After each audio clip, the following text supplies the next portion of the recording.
I was never in this for the money. But it turns out that the money was an absolute necessity for me. Hey guys, what's Gucci my neighbors? It's yo girl Amanda.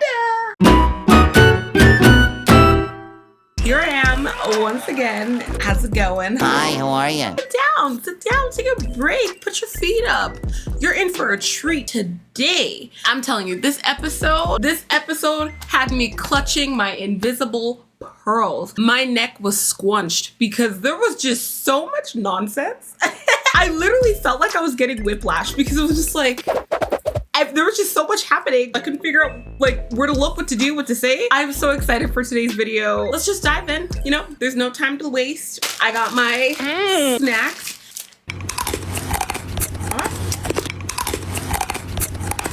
Let's get into it. All right, so starting off strong with today's recap, we are starting with none other than Mr. Ick and Trisha. When I tell you, somebody needs to knock the coins out of this man like he's Sonic, because you can't tell me that the way that this man's running, the way that this man is running on this track, you cannot tell me that this is legal. So their scene picks up back off from where they left off in the last episode. So you see him, Trisha, Trisha's dad, and her uncle. They're sitting and they're talking. Remember, Trisha and Rick are getting ready to leave. So Trisha's dad and the uncle were asking Rick, like, okay, so like, are you gonna have a child with our daughter? At the start of this scene, they're continuing on the conversation and they're asking him, they're like, are you gonna have a child with our daughter, yes or no? Like, you need to tell us now. You want to have a baby with me or not? Like, not yesterday, you need to come up with the answer today. We need to know right now, the second, right here, right now. And Trisha's translating. So she's translating what her uncle's saying, and then she's translating what Rick is saying. And so Rick is like, okay, well, can you tell them that like we really haven't even been together that long? Like, it's only been like a couple months that we've been together, like not even a year. So Trish translates that. She's like, okay, well, like Rick says that like it hasn't been a year yet. Like, it's not enough time that we've been together. And the uncle's looking at him like, We'll be asking the questions, old man. Just answer the damn questions. and the dad clocks exactly what we all have been saying. The dad's like, yeah, you're just saying whatever you can just to get our daughter. He's like, you're just telling her what she wants to hear. So the uncle's getting angry. You can see he's kind of festering. He's getting annoyed. He's like, Are you deaf? okay, but like, this is your last chance. Like, you're leaving today. You need to tell us yes or no. Yes or no. It's yes or no. It's only yes or no question. Trish translate. And then the uncle continues and he's like, this is above you, sir. He's like, this is literally like our tradition, it's our culture. Like, the children will carry on our legacy. This is not only just to give her a child, it's to give her a child, it's to give her a child so then the child can continue our lifestyle. Like, Trish continues and she translates that. So in Rick's confessional, he says it. He's like, I didn't know that the whole thing with having a child. And he's like, well, I know Trish really wants to be a mother. You know, I'm sure she'll feel ashamed if she isn't one. And he's like, I don't want her to feel that. I don't want her to feel ashamed. He's like, yeah, I kind of feel forced, like I'm having to make this decision. I feel like I'm being forced. They're pressuring me into having a child. So the conversation continues and Rick is looking at Trish when he's saying this. Like, he's kind of looking back and forth, like at the dad, at the uncle, and at Trish, but he's mostly making eye contact with Trish. And so Rick's like, well, I know how important it is to Trish if we're gonna be together and get married, so I'm gonna have to say yeah. I have to say yes. And Trish, it was like the light bulb just like flicked on inside of her because she lit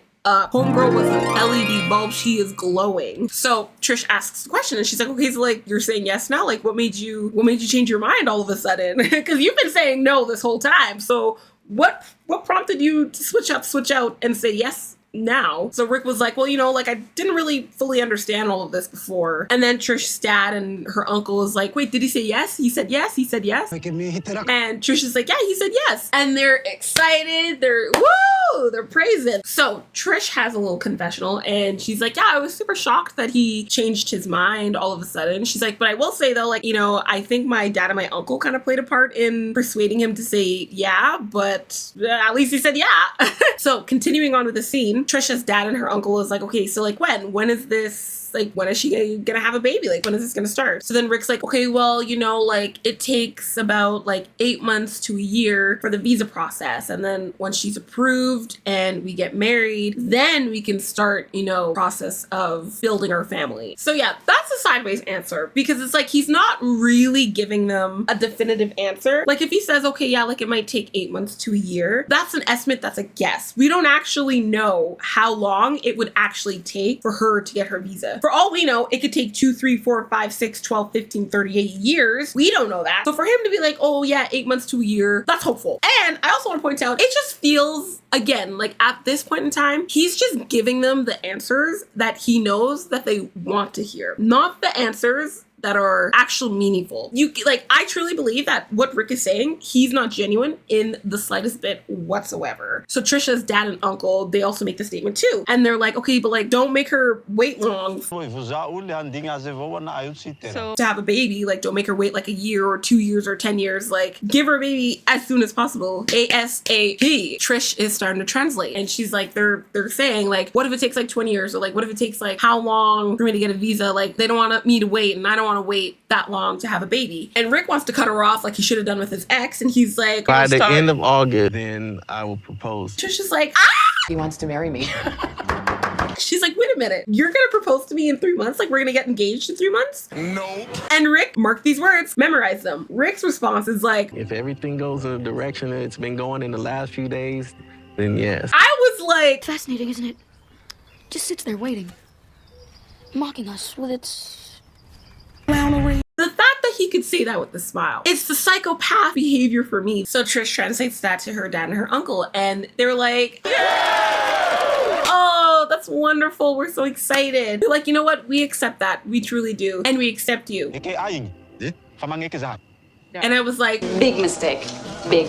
Huge. so Rick is playing in all of our faces. Homeboy is smiling, and he's looking at Trish, and he's like, oh, I'm so happy that it worked out this way. I'm so happy that it's turning out this way. Man's acting as if he's a lottery scratch ticket because he wants to play in all of our faces. He wants to play to win. He is smiling in this girl's face. He is smiling in this girl's face, giving her hope, giving her this dream idea future that she has been so longingly asking for, like hoping for. So then again, in this confessional, he says it. He's like, Honestly, like, I feel like I was bullied into this conversation. and I was like, no, sir, you need to meet the right bully to bully you into this conversation. And I said it, a man in his old age who's touching retirement, hitting pension. I said, he is moving too swiftly, can't see him. He's John Cena, because he was moving in some ways that I never imagined I would ever see. I said, that man is bold. That man is bold. He's a Sharpie marker. He's bold. Could not catch me. Could not catch me. Could not catch me. I'm Artemis too. I'm up in the sky. I'm high. So he continues with telling Trisha, and he's like, your happiness is all I want. And so Trisha, like I said, she's on cloud 9. Homegirl is in the clouds. She's in the sky. She's flying. She's a bird. She's soaring. So in the next scene, we see them getting into the car, and they're on their way to the airport. So the conversation starts off in the car with Trish saying, she's like, I'm so ready to have a baby. And Rick's like, Right. yeah.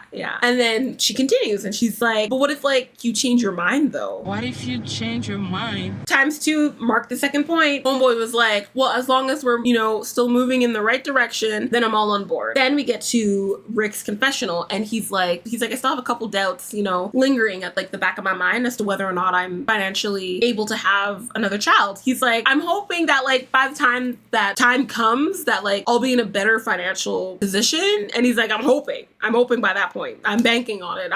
That's my game plan. That's my goal. Trisha looks at him, and she asks, she's like, do you love me? Do you love me? So man's the wicked witch, treating us like we're Hansel and Gretel, feeding us sweet treats and lies. He's like, I love you more than anything. Lying! He's lying! So in the next scene, they're arriving at the airport, and I'm not gonna lie, their scene literally reminded me of Cloverfield. I was like, there's something gonna happen. Every time you get like that POV kind of style, kind of recording, and they're kind of like, oh, I love you, and always happens. Which, by the way, Cloverfield, great movie. I'm sure a lot of people hated it, but not me. I liked it.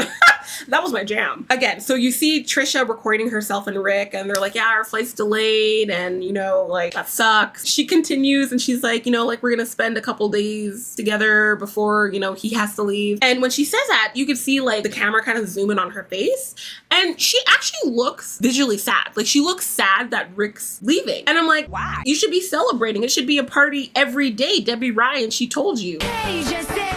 Now we are at the climax, the best part of their segment. So strap in, because when I tell you that this part is gonna dehydrate you, you're gonna be sweating from the information I'm gonna be telling you. You're gonna be so heated. Okay, so check it. An hour later from when they were doing their Cloverfield videotaping, right? And the next scene, we see Trisha and she's trying to grab Rick's phone. And Rick is just using one hand. He's not trying to give it to her. Trisha's like, if you want to keep this phone, you better let go. Otherwise, I'm gonna throw it. So Rick lets go. Trisha's reading this man's text messages, right? And she's going through it. Now, you can see throughout the entire time that she's looking, you know, she's going like this, she's going like this, she's screenshotting, she's memorizing the words, she's trying to play the play-by-play in her head, she's calculating what's going on because she is shocked. She was not expecting this to happen. Her homegirl was literally taken by surprise. The woman was too stunned to speak. So you see her, she's looking through the messages. She's like, okay, but you said this,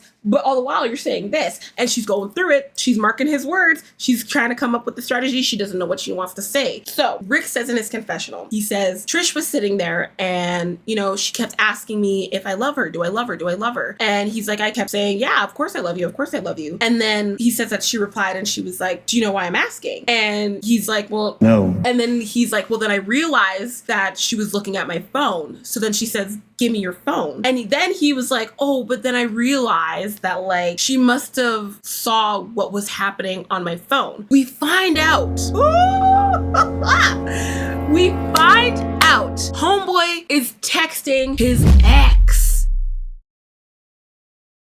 It gets worse. It gets worse. The same ex that he went and put in his banking details to go book a flight, book the trip to clap that girl's cheeks like he was running a marathon. That one. It gets worse. They're speaking inappropriately. And to top it off, the cherry on top of the cake, the conversation started on Wednesday. And the day that she finds out, it's Saturday. So you're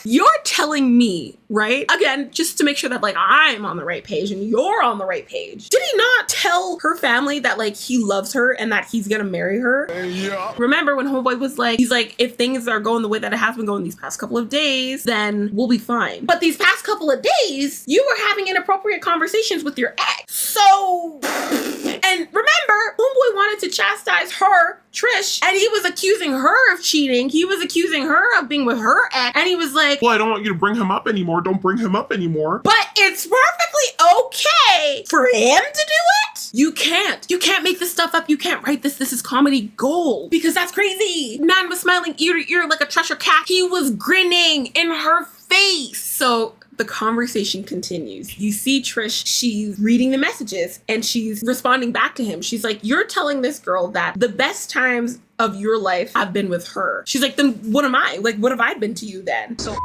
with me was not the beautiful time. And Rick is just looking there deadpan. Homeboy looks like the lostest of puppies you will ever see. Like this bodybuilding looking baby, he is so gross. Trish clocks the behavior and she's like, you started this question on Wednesday and today is Saturday. You've been pulling out these stops, pulling these moves for a couple of days now. You literally just got the blessing from my dad asking to marry me for us to have a child. All the while you're doing all of this? Let me take another sip of my water because again, like I said. So then we get a glimpse of some of the messages and I'm like, ew. Rick, shockingly, but to the cameras, not to Trisha, he admits it. He's like, yeah, you know, I responded back to her very inappropriately. Responded inappropriately. I was like, man's melting off my foundation. I am so heated.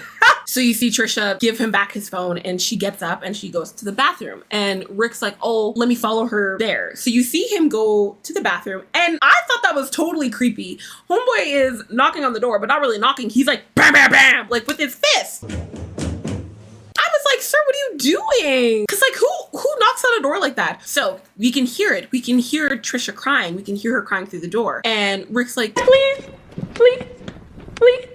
Please, baby, please, baby, please. And I'm like, all of a sudden you want to beg her? All of a sudden you want her forgiveness? If she never noticed, like if she never saw what was going on, you can't tell me that he was ever gonna admit to what was happening. He was never gonna admit to it. I'm gonna call her right now. Let me tell you exactly what was gonna happen. Homeboy was gonna go back home, right? After his couple days stay with Trish, he was gonna go back home, right? And then he was gonna somehow bark an argument out of something. And then he's gonna be like, you know what? I need a break. I need space. Da da da da da. And then he's gonna continue on with his nasty, nasty behavior with the ex, right? He was probably gonna book another ticket. Man seems to say he has no money, but somehow has money to fly to Puh. But okay. And he was gonna continue on with the clapping cheeks of the marathon. And then he was gonna come back and be like, oh, you know, like I had a lot of time to think and, you know, like I'm sorry. And he was gonna find some way. You can't tell me that this man was not gonna find another time to physically cheat again. The man is horny. He can't go a day. He can't even go 10 seconds without the peen being tickled. Put that in a science book. It's not fiction. So you see Trisha in her confessional and she's like, she's crying. She's trying to wipe away the tears. And she's like, you know, like, she's like, this really makes me sad. It makes me sad. And I'm like, yeah, girl, I bet. During Rick's confessional, when he's talking about it, to finish off their segment, you know, after Trisha's like, just go away, and he walks back to his seat. When he finishes his segment, their segment for the episode, in his confessional, man still wants to continue and play in all of our faces. He's smiling when he says it. And he's like, yeah, it really feels like this is the end of the chapter of me and Trish. The end in the final chapter. And whose fault is that? So yeah, so that's how their segment ends. So wild. That's wild, that's wild, that's wild. Like, the whole time. We gotta keep moving. We gotta keep going. So let's keep it going. On to the next couple. All right, so here we are at my favorite couple for this episode, Daniel and Lisa. So the scene starts off with Daniel and Lisa in bed, and you see them kissing, you know, they're giggling, they're enjoying each other's company. And so Daniel says, he looks at Lisa and he's like, can we have sex one more time before you go? I have more before you go. And Lisa's like, I hope so. Homegirl's like, I hope so. Daniel responds and he's like, I'll miss you. So then Lisa, so she says, baby, and he's like, yeah. And she's like, there's one thing that you didn't fulfill for me though last night. And Daniel's looking at her and he's like, okay. He's like, what is it? And she's like, you didn't give me oral. Oral sex. I'm telling you right now, the look on Daniel's face, it's like the wind got knocked out of him. He was like, Lisa was like, it's important to me. Like, she's like, I don't ask much from you. She's like, there's only a couple things that I want. And this one's like a major thing for me. Like, I really want it. And so Daniel, he's not having it. He's not trying to do it. You could tell that he's grossed out by the whole. So Lisa asks him, she's like, why do you keep putting it off? And Daniel says it. He's not even looking at her at this point. He's looking up at the sky because he's trying to come up with an answer. He's trying to come up with an excuse.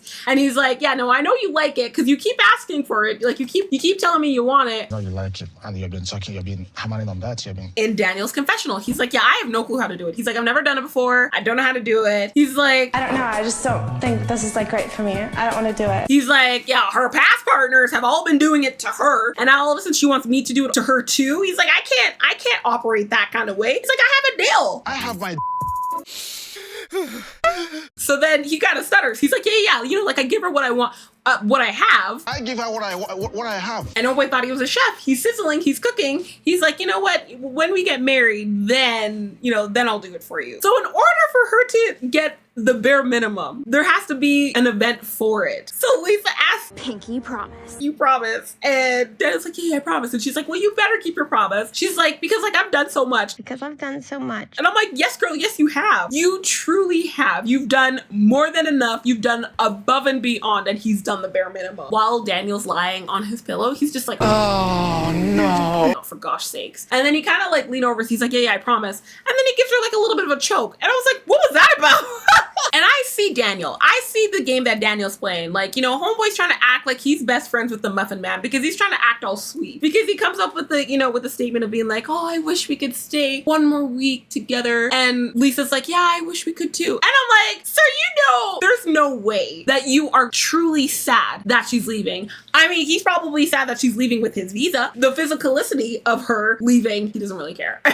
So, continuing on in the same scene, you see Lisa and she's packing her stuff in her suitcase and Daniel's helping her. Daniel starts the conversation off by saying, so, you know, I wanted us to get married before you left. And Lisa's like, yes, Rico. He's like, but we couldn't. But when you go back home, you make sure you file my visa, right? Like, you're gonna do it. Make sure you do it, okay? You have to make inquiry how I will get to America, right? So Lisa responds and she's like, yeah. She's like, you know, my priority when I get back home is to go back to work. And then I'm gonna see an immigration lawyer there, and then I'm gonna find out whether it's better to get married in the States or down here in Nigeria, and then we'll go from there. And then Daniel's like, okay, yeah. So when she's done, she goes over, gives Daniel a kiss. Your breath stinks. Lisa continues her sentence, and she's like, babe, you know that like I'm gonna have to stop sending you money because every dollar I make has to go towards your visa. She's like, I can't even buy myself things anymore. Like every dollar I make has to go to your visa. I can't even spend money anymore. I'm done. The nerve! And Daniel's like, if you know how I feel, why would you say that? Always something with that woman. The rent, the electric bill. okay, right, like I hear you, but like, you know it's hard here in Nigeria, right? And like, I'm gonna still call you for money. It's not like I'm offending anybody, all right? Call you and ask you for assistance. And Lisa was like, You have to try not to. okay, yeah, like I hear you, but like, don't. She's like, don't dial my number, don't call my phone. She's like I said, all my money needs to go to your visa because like, it's not gonna be cheap, it's gonna be expensive. So, and then Daniel finishes off and he's like, I'm done. Who needs you anyway? There's no problem about that. I had you. I was never in this for the money.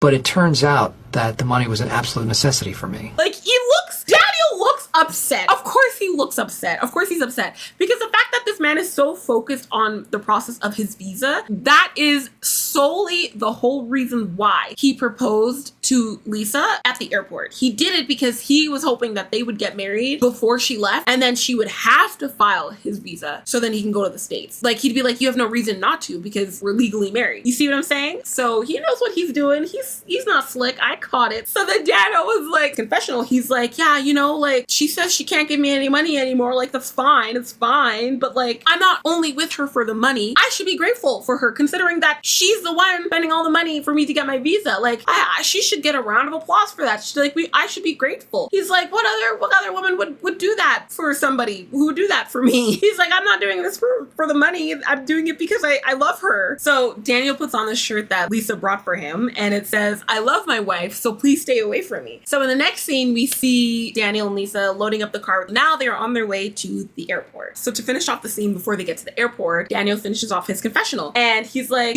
Lisa has given me love and that's all I want. He was like, I'll miss her soft kiss and I'll miss everything about her. I will miss her soft kiss.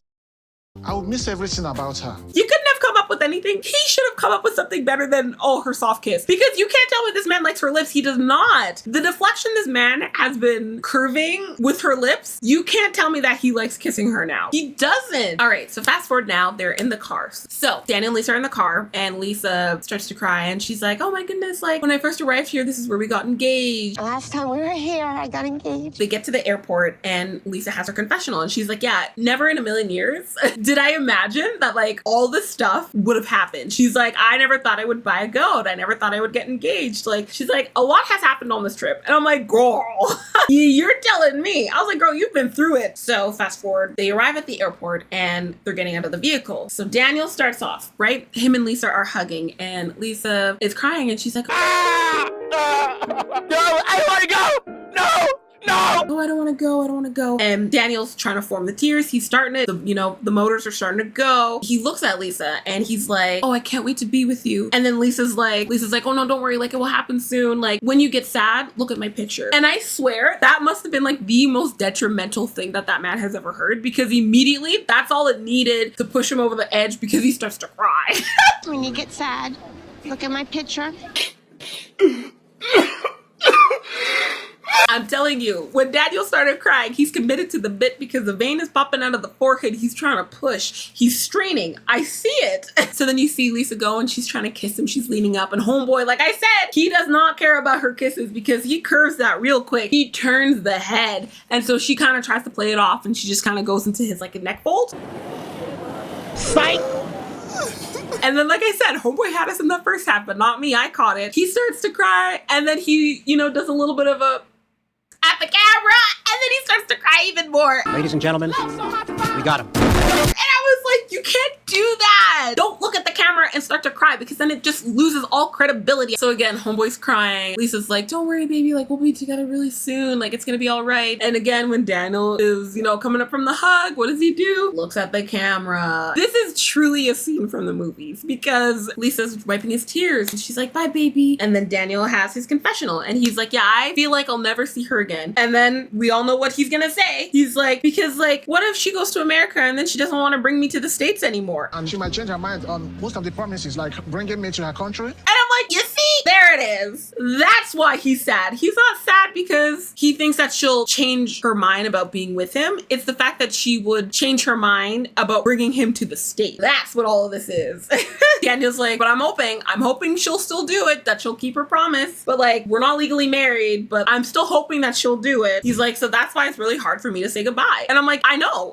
I knew that. So she's like, you have to be the one to do it. You got to be the one to walk away. And Daniel doesn't do it. So then Lisa leans into the hug even further and she starts to cry even harder. Daniel, you know, he's wiping his eyes. He's doing the wipey wipe. And then she's like, okay, I got to do it. I'll do it. I'll be the one to walk away. So then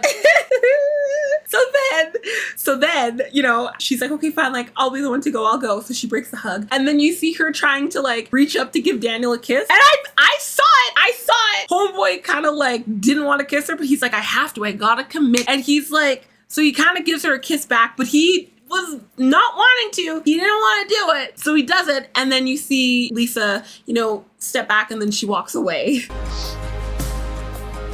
Lisa does her confessional and she's like, oh my gosh, this is like really hard. She's like, it feels like I'm never gonna see him again, even though like I will, but like it just feels like I won't. And I'm like, cause you probably won't. I hope she wises up. I don't know if they're still together today, but I'm gonna just take the assumption and assume that that they're not together. Again, how do I know this? Cause I'm psychic. So she finishes off with her confessional and she's like, I'm making all these plans. What if they fall through? And I'm like, I hope the f you do. I hope they do.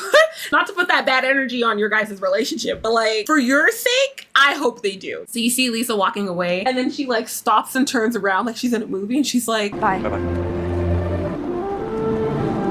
then she turns back around and Daniel does nothing. Daniel's just staring at her. And I'm like, what was the reason for that? And then you see Daniel walk away and that's how their segment for this episode ends. What a time. What a time. What a time. That was great. That was a great episode. Yeah, that's about it. All right, on to the next couple. Okay, so the next couple that we're getting into is Elise and Joshua. The scene starts off with Joshua making breakfast. He's making breakfast for himself. He's just buttering up some toast. And Chris is sitting on the couch. And Chris is like, hi. Good morning. Good morning. So Chris is like, hey man, you want to come with me to the gym? And Joshua, he's like, no, thank you. You can tell by his face, he's not in the mood. He's not into it whatsoever. So Chris is like, oh yeah, man, like I know something's wrong. He's sensing it. He's sensing the staleness in the air. Chris was like, again. So I'm like, okay, so they've had multiple fights before. So this is a reoccurrence. This is a common scenario. Okay, I get it. Chris asks Joshua, he's like, what is the tea? The girls are fighting. No. Okay, so like what happened last night? So Joshua's like, yeah, Elise and Nat, they got into it. They had a huge argument. Who the are you? I don't get it. If I wasn't involved, this it would burn to Elise just like yelled at Nat, like she yelled at me, and then she embarrassed the both of us like in front of everybody. And I was like, that is not correct. You seem to be omitting a lot of what happened in this situation. You should also incorporate the reason why Elise reacted that way. I also want to point out, homeboy didn't tell Chris about how Nat was insulting Elise. She's a psycho. She's toxic. Sorry. You don't know which one you're getting, is it? You, bitch.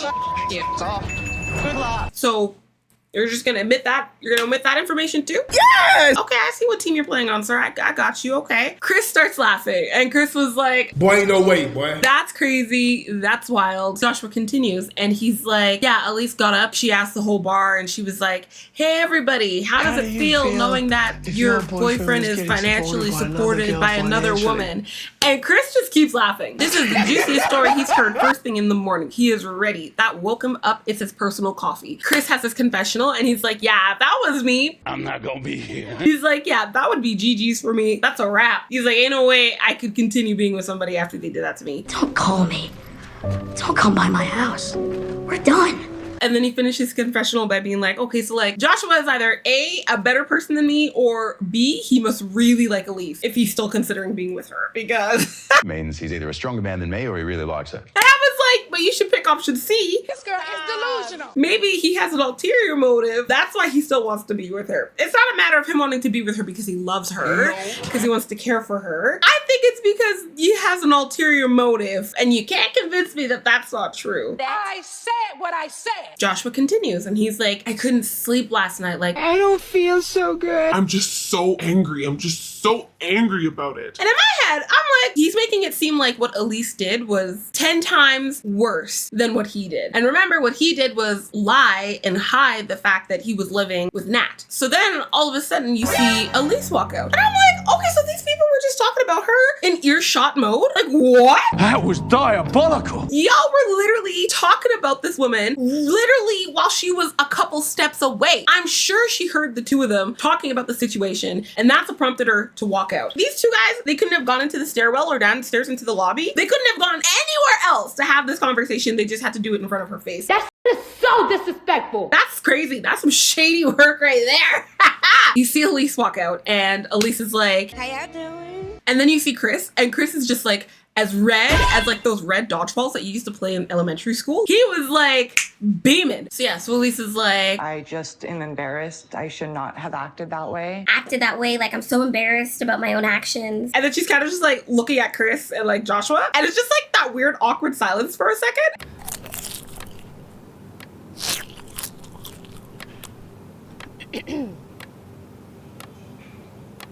Is that a sorry? Or? And I'm like, why do they keep doing that? Why is there always that weird awkward silence? And then Elise is like, yeah, sorry. No, that is an apology. Yeah, I'm sorry. So Elise continues, and she's like, yeah, no, like I'm sorry that like I did that to you. Like I'm sorry. So Joshua responds to Elise, and he's like, do you know what you did last night? Like in front of people? I don't like embarrassment or personal coming up. And I was like, what are we doing right now? Is this how we're starting our morning off? My guy, you do realize that there are literal cameras around you, and there's spotlights around you. You can't tell me that this man is immune and has tunnel vision and has completely wiped the whole idea, the thought, the sight of knowing that like cameras are following him. So it's like you're chastising her because she aired out your business in a bar. I was like, you don't think that these people aren't gonna look it up and look to see what's happening anyways? They all have to sign NDAs to have their faces shown on TV. So of course you're gonna know what's going on. The minute you got caught up in your lies was the minute the embarrassment was shown. This is disgusting. I like it though.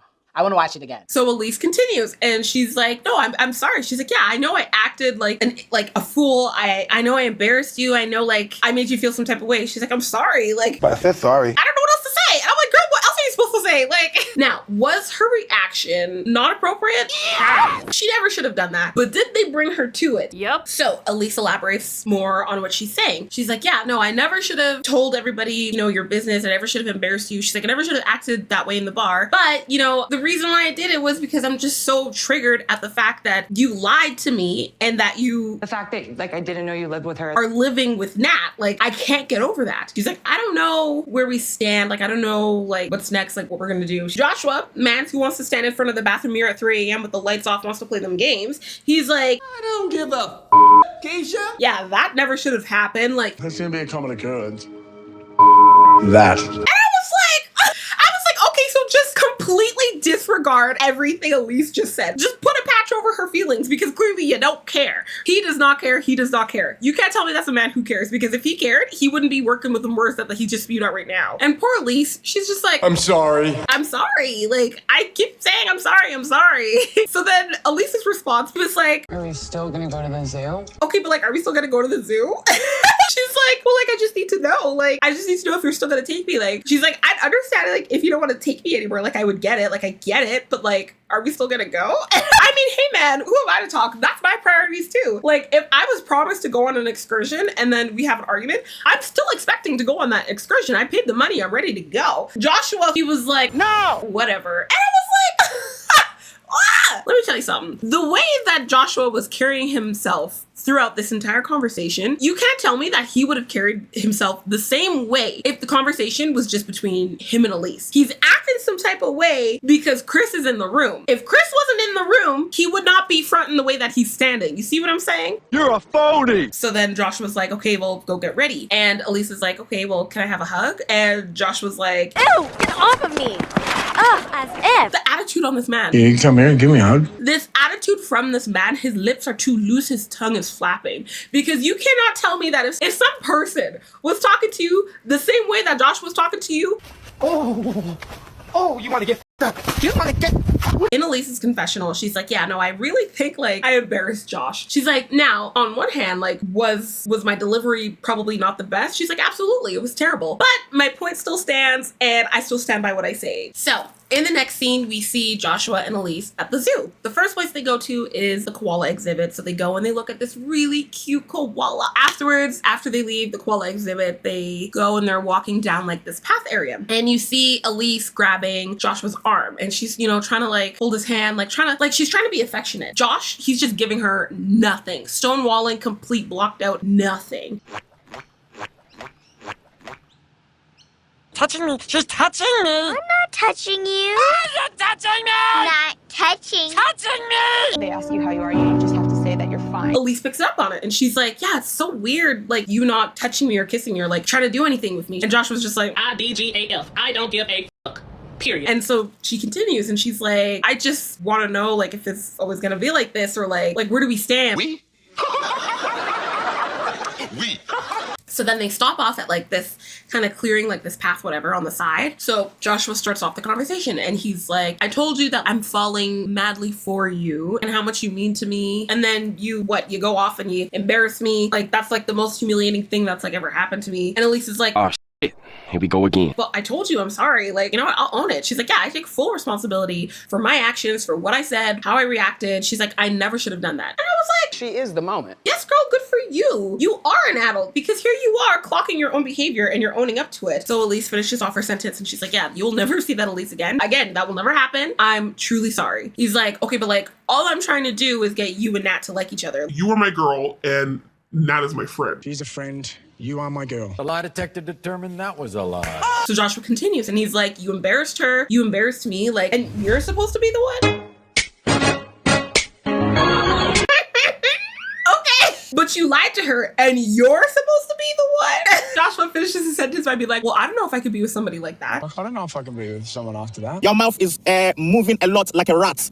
Yappa, yappa, yappa, yappa. Shut it, please. And I was like, the audacity of this man, the audacity, he thinks he's slick. So now we get to the part of the conversation where roles shifted, it has changed. Joshua slaps on the icing real thick and he's like, see, the thing is, it's like, I'm falling so hard for you. When things like last night happen, it gives me doubts and it makes me think that like, I don't want to continue and to show you things in my life. So Elise continues her plea and she's like, okay, but like, I'm sorry I acted that way, but I'm telling you, the reason why I acted that way is because I'm so triggered by you lying to me, you hiding the fact that you live with Nat. Like, she's like, I reacted that way specifically because of that. And the look that Josh was giving her, he's looking at her like, You're so dumb. You are really dumb. For real. and then Joshua, man wants to try me like I'm some kind of Costco sample. He's like, Okay, but like you got answers. You got answers. You got answers. You got answers. You're just not willing to accept them. are we not in on the gag? What are we missing? You interrupted her to say that tomfoolery?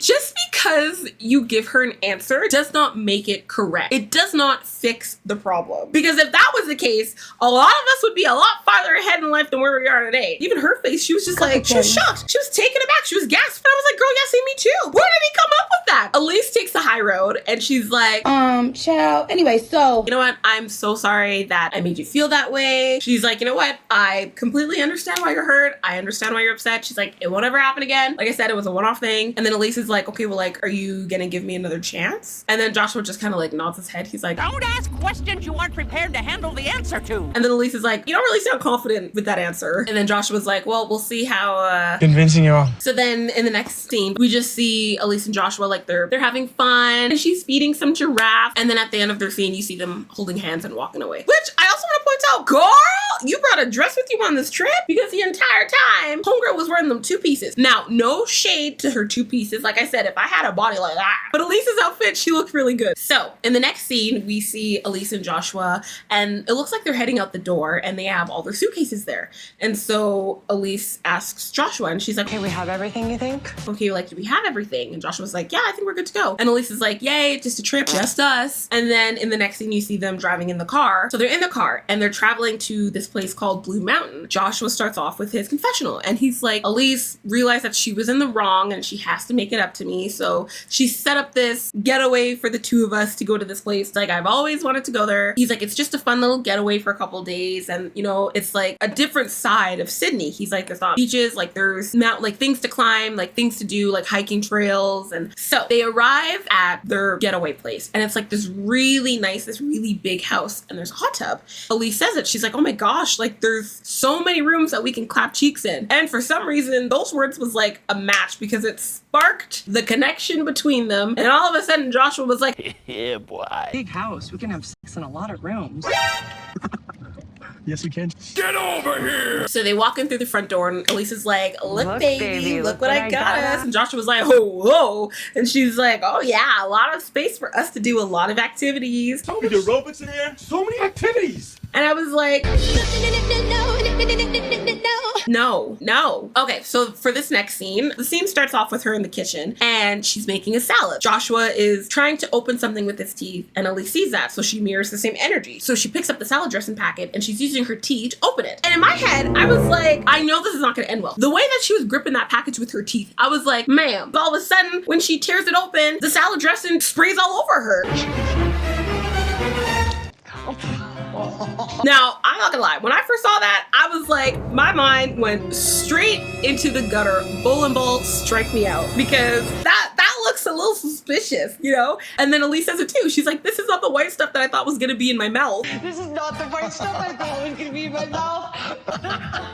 I hope that, you know, Elise was at least smart enough to wash the dishes before she used them, because you don't know what some people be doing with, you know, the cutlery and the pots and pans before, you know, while they put them away. You don't know. Oh, you nasty. So after Elise gets, you know, cleaned up and wiped down, Elise is making pasta. So Elise is like, I don't know how to turn on the stove. And then you see her put her hand on the stove. Don't do that. I was like, why would your thought process be to put your whole palm on a hot surface that you don't even know if it's hot or cold? It's so dumb. So continuing, Elise is like, oh, I don't know, like what pasta we should make. Elise says to Joshua, she's like, yeah, I'm making you 2 types of pasta. Elise has money, because people who don't have money and aren't afraid of like extra incurred costs, they won't be going on the same way that Elise was carrying herself. Because all of a sudden, homegirl got the bright idea to be like, oh, I heard that if you throw pasta at the wall and it sticks, then it's ready. And if it doesn't stick, then it's not ready. Homegirl's throwing penne pastas at the cupboards.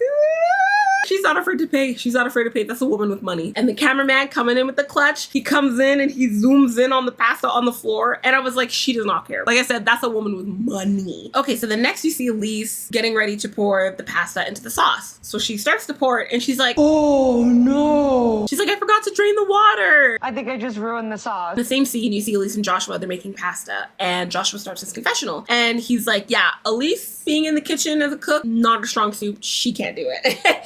He's like, she got to stay out of the kitchen. She's not good at all. He's like, but you know what? I really love seeing this side of Elise. Like, something she's not used to doing. It's really nice to see that, like, she's trying. She's putting in an effort. And then Josh was like, yeah, I don't like it when things are Stagnant or boring or stale. What do you mean by that? So as they're sitting down and they're eating their spaghetti, Joshua takes a bite. And she's like, what do you think? What do you think? And he's like, he's like, I'm not picky. So Elise tries it. And then she's like, I am disgusted. Horrible. She's like, this is so disgusting. You've never cooked in your life? Like, you that wealthy? You wealthy?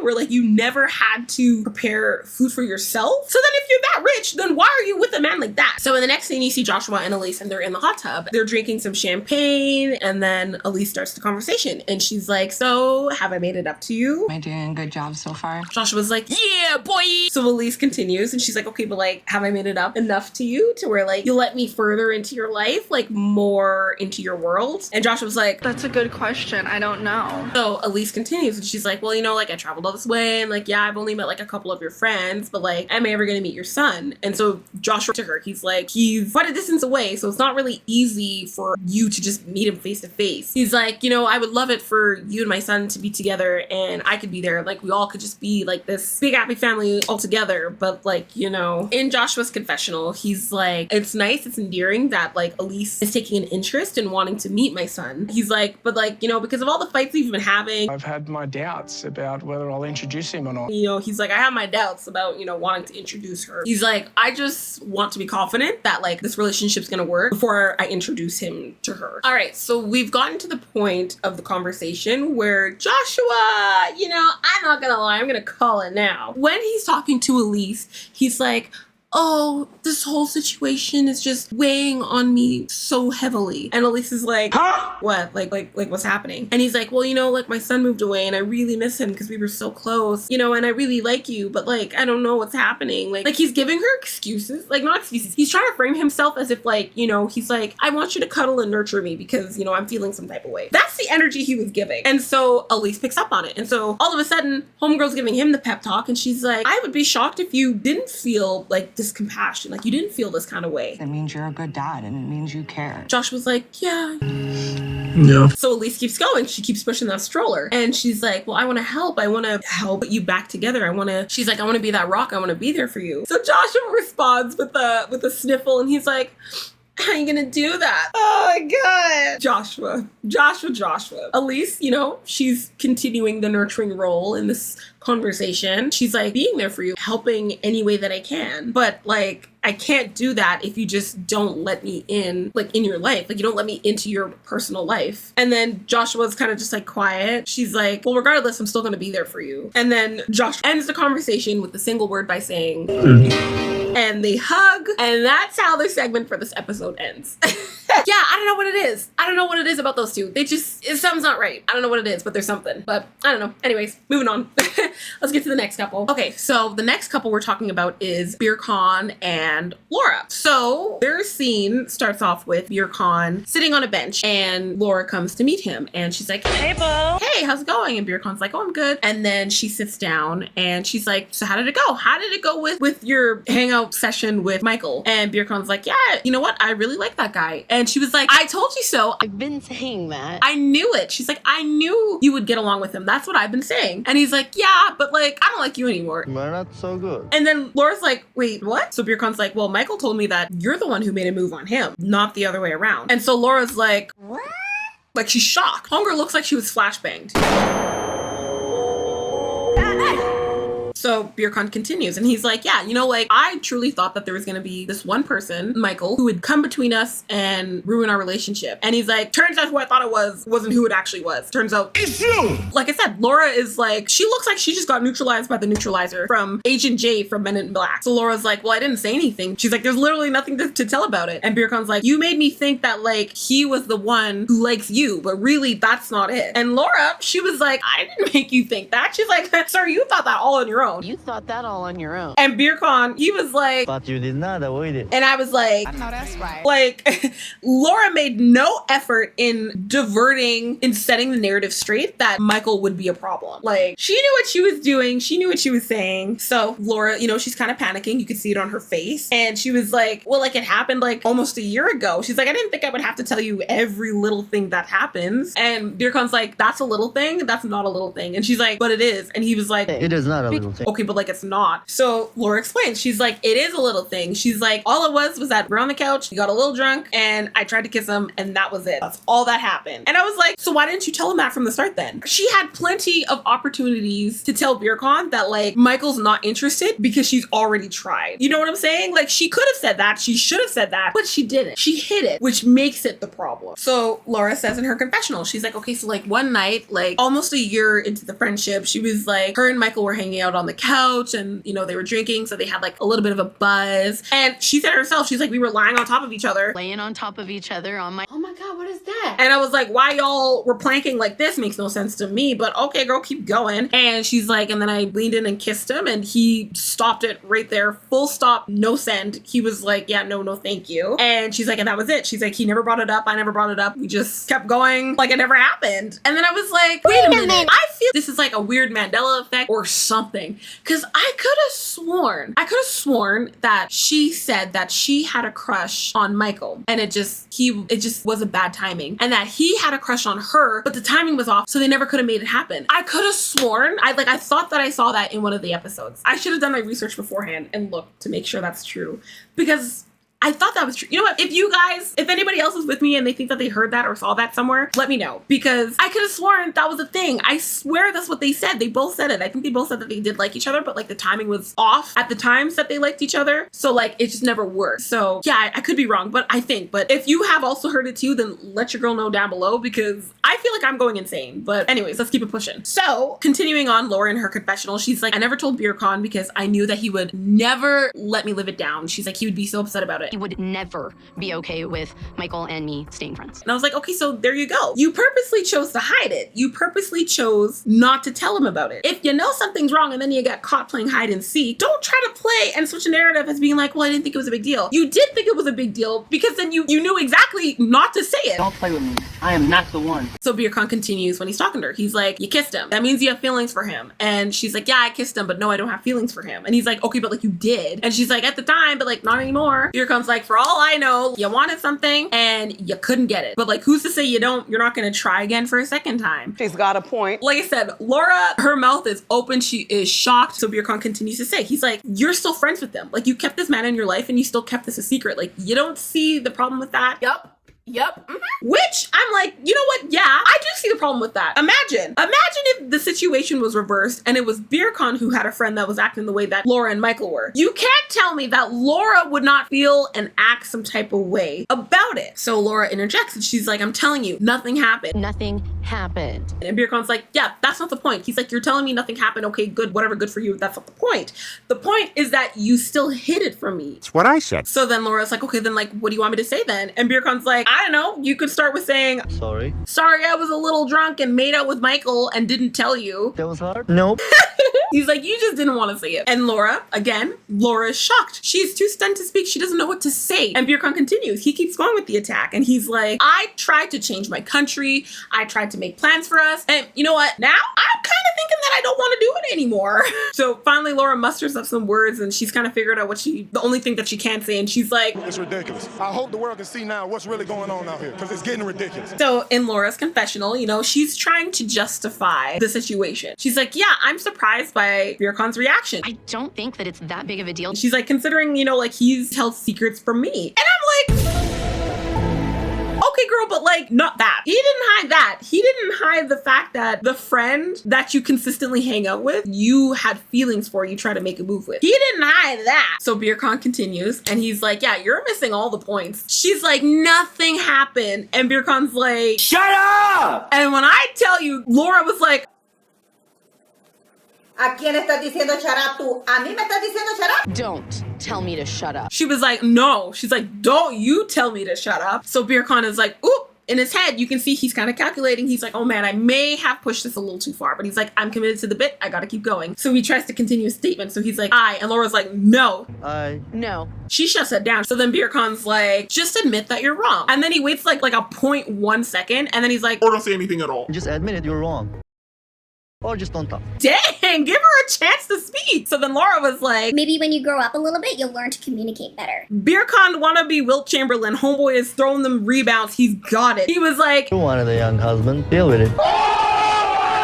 My mouth was on the floor. My mouth was on the floor. I was gagged. I said, how did he catch that? I said, that man was quick. He was swift. So all she can do is just shake her head. And BIRKAN continues with that childish charade. And he was like, you know what? I'm sick of playing games. I wish we never met. And then Laura's she's still wide-eyed. She still doesn't know what to say. So he finishes off his sentence by saying, that I wouldn't have had to go through all of this. And Laura's like, hold on, wait a minute. She's like, let's backtrack for a second. She's like, what did you say? So Laura asks a question and she's like, okay, okay, wait a minute. So like, you wish who never met? You and I? And BIRKAN's like, yes! So Laura needs the verification. She has to pass the 2-factor authentication. She asks BIRKAN and she's like, wait, like who never met? And BIRKAN's like, us. BIRKAN's like, yeah, no, I can't trust you. And so Laura's like, Bombastic side eye.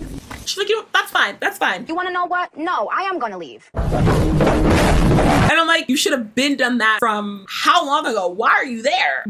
And BIRKAN's like, I'm sure she was just like, hey, oh, wait a minute. That's not the answer I was expecting. Because that was not the answer I was expecting either. So then there's that weird awkward silence. So BIRKAN breaks it and he's like, if you care that much, and Laura's like, no. She's like, I'm not trying to hear it. She's like, no.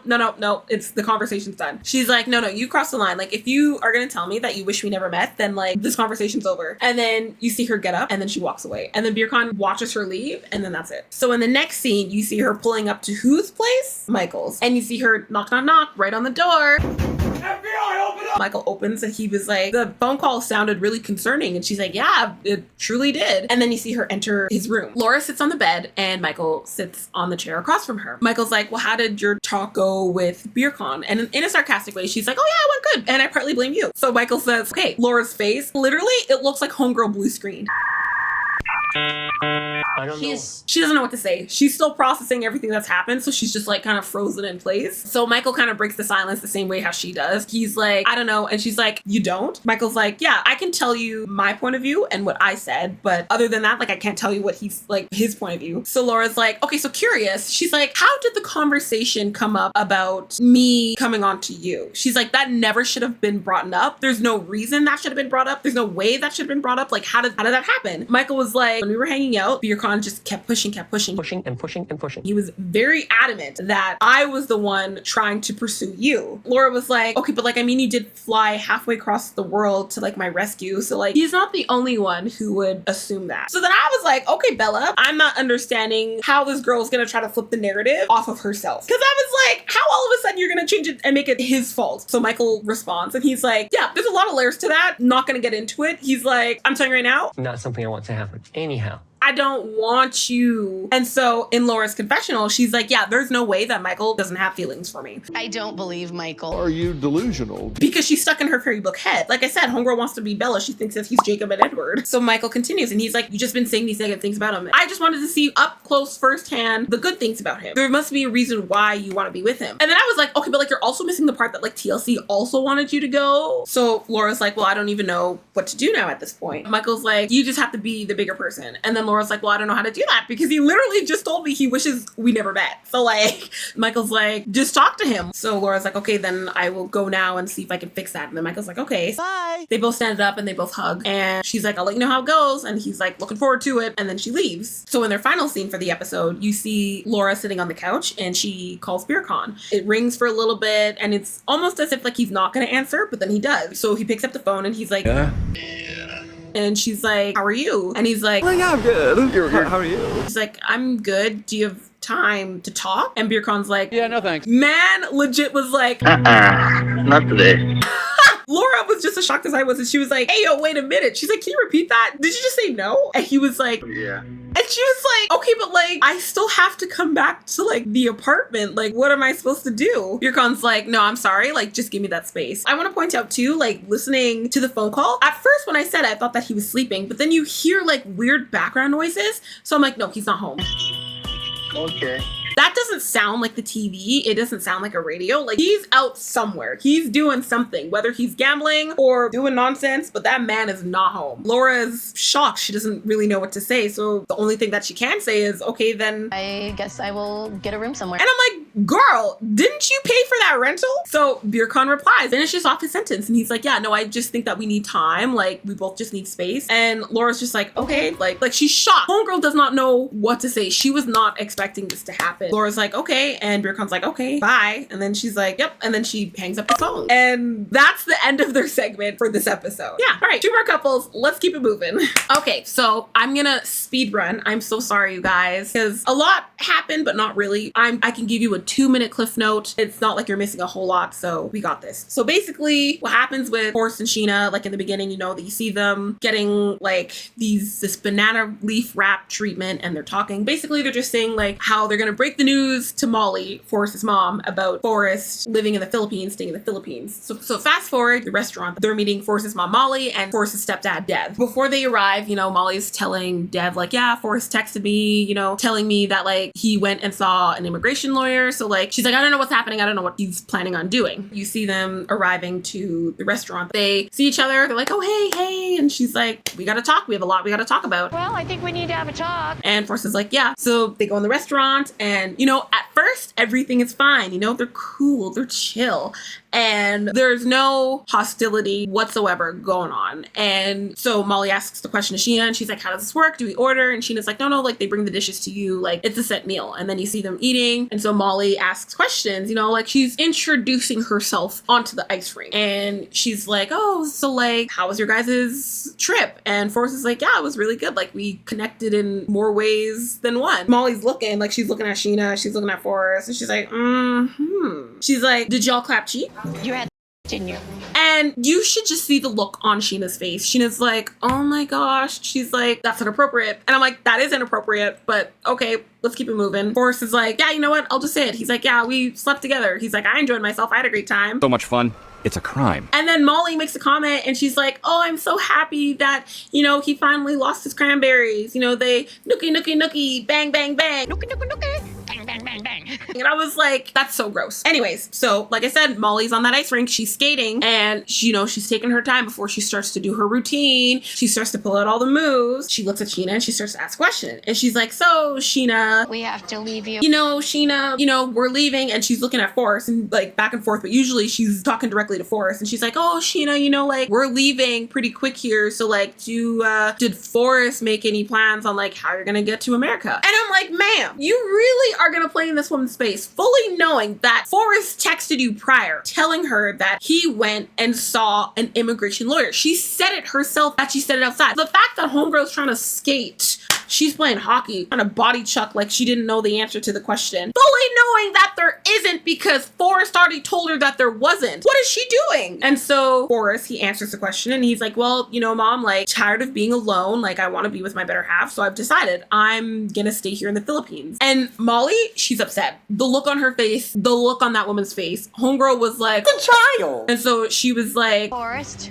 and he's like, no, mom, like I said, he's like, I'm tired of being alone. I want to be with SHENNA. She makes me happy. And Forrest is like, he's like, I don't expect to be staying here long term. And so Molly mocks him, and she was like, Oh, you didn't expect it. so Forrest continues, and he's like, no, I want to be with my love. I want to be with my second half. And he's holding SHENNA's hand. And SHENNA's like, yeah, this is our choice. And that triggered Molly. When I tell you, that set her off. That set her off. Alarm clock, it's going. Homegirl was like, what's that nonsense that just came out of your mouth? What's that you just came out of your mouth? So Molly continues, and she starts to baby Forrest as if he's a child. And she's like, Forrest, where's your list of pros and cons? Is that in between the Damn! She's bold. I said, ooh, girl. I said, Molly's a bully. Yeah, that caught me off guard. And so SHENNA was also taken aback too. But SHENNA builds up the courage, and she stands up for herself. She's like, you can say whatever you want to say, but like for me, she's like, I have him and he has me, and I'm supporting him, and I'm doing everything I can for him. So then Molly leans over, and she's like, I don't care. But you broke your elbow.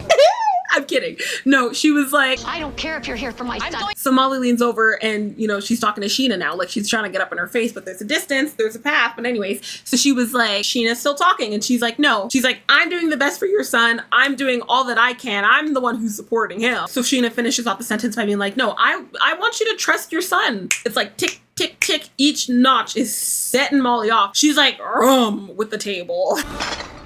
It's silent. Forrest is like, ooh. And I'm sure the other patrons in the restaurant are probably like, yeah, man, right there. What the dog doing? Molly's like, no, I do. I trust my son. But who I don't trust, she's like, I don't trust you. And I was like, remember, she doesn't trust SHENNA because SHENNA withdrew her own money from the bank account that she was using to save up for her own visa. Did you hear it? Let me repeat myself. Molly's upset at SHENNA for SHENNA withdrawing SHENNA's money, the money that she saved up for SHENNA's own visa. Molly's upset. Yes, SHENNA never should have lied saying that like her parents forced her to give them the money. But regardless, it's still Sheena's money. What Sheena chooses to do with her money, that's on her. So Sheena's like, I'm so sorry. Like, she's like, I just need a second. I need to take a beat because... and I was like, girl, yeah, no, you know what? Me too. After the way Molly was carrying on with herself, I was like, I need a break from her too. Again, put her on hiatus because like that girl was doing the most. And that's how their segment for the episode ends. Yeah, that's crazy, eh? All right, so the last couple is JOVON and ANNALYN. So again, like I said, I'm gonna speed run it. Nothing much happened except for some embarrassment at the end. So I can just give you the cliff notes at the top and then just tell you the sauce at the bottom.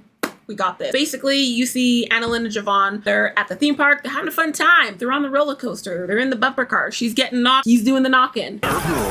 Then when they're done with the theme park, so you see them in a taxi. ANNALYN is like, oh, like in a couple of days, they're gonna have like a second wedding ceremony. They had one, but not one face-to-face in person. She's like, I really want like a wedding ring. She's like, it's the one thing I don't have. She's like, I want a wedding ring. So they stop and they go to like a jeweler. So they go to the jeweler and ANNALYN's looking at rings and she's looking and she's like, oh, this is nice, this is nice. The workers are like, okay, like, what are you looking for? And she's like, oh, you know, like, I kind of want something that's classic. I like classic stuff. She's like, it's something simple. So while she's looking, the workers asked JOVON a question and they were like, oh, like, what kind of wedding band do you like? And he's like this, silver in the middle. They don't sell that here.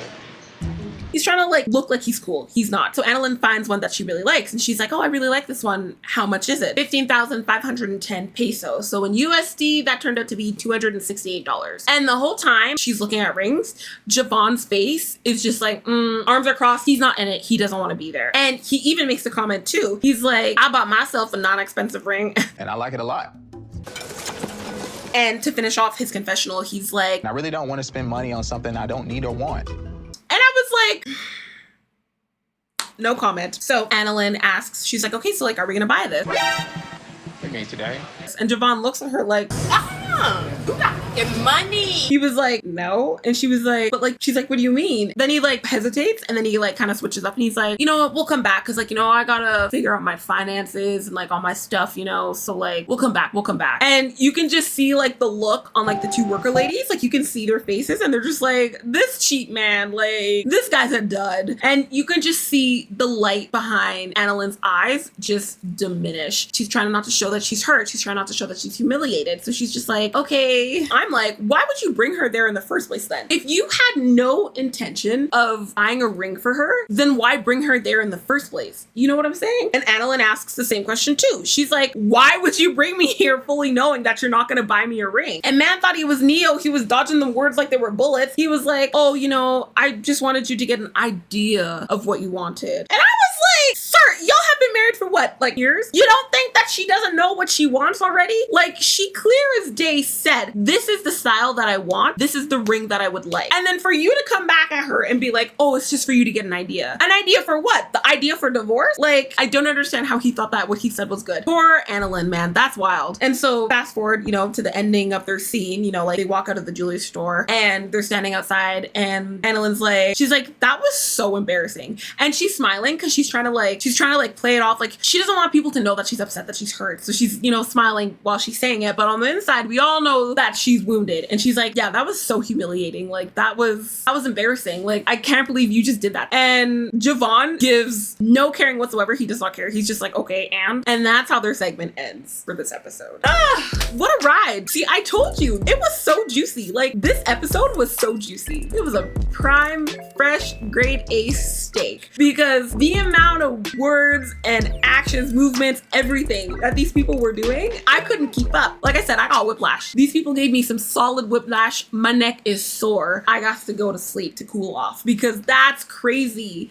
Let me recover. So yeah, that was this week's episode. Totally wild. All right, guys, thank you so much again for joining me for another one of our awesome family reunions. I love our gatherings. It's always the best time. We always have the best time. I hope you guys have a wonderful day, night, whatever time it is where you are. And again, I want to keep saying it and I'm gonna keep saying it. Thank you so much for the amount of love you guys have been giving me on my videos. Oh my God, am I gonna cry? Don't make me cry. Anyways, don't let me get sappy. Don't let me play in y'all's face. Let me get out of here. Let me go. But again, I want to say thank you guys so much for watching my videos. I'm so grateful for you. I never expected it. Didn't think I was worthy or good enough. But you know what? That just comes to show. Hey man, there's 7 billion people on this planet. I'm sure somebody will find the vibe for somebody. I love you guys so much. And until next time, I'll catch you in the next one.